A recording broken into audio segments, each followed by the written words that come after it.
इसलिए गीता ज्ञानदाता काल ने गीता अध्याय 4 श्लोक 5 में कहा है कि हे परंतप अर्जुन, मेरे और तेरे बहुत से जन्म हो चुके हैं, उन सबको तू नहीं जानता किंतु मैं जानता हूं। अध्याय 4 के श्लोक 9 में काल कहता है कि हे अर्जुन, मेरे जन्म और कर्म दिव्य अर्थात अलौकिक हैं।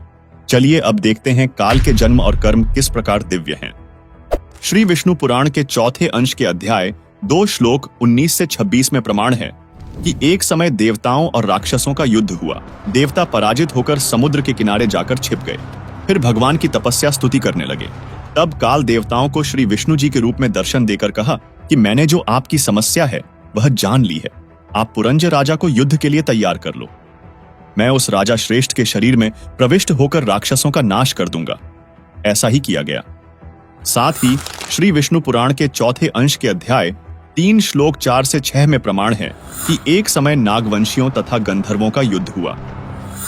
गंधर्वों ने नागों के सर्व बहुमूल्य हीरे, लाल व खजाने लूट लिए, उनके राज्य पर भी कब्जा कर लिया।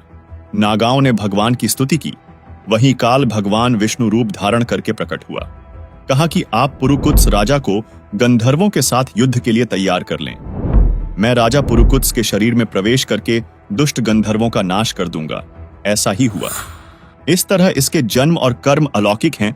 यह किसी को प्रत्यक्ष दर्शन नहीं देता और सर्व कार्य प्रेत की तरह किसी के शरीर में प्रवेश करके कर जाता है, जिससे लोगों में भ्रम बना रहता है। वीडियो को पूरा देखने के लिए फैक्टफुल डिबेट्स यूट्यूब चैनल पर विजिट करें।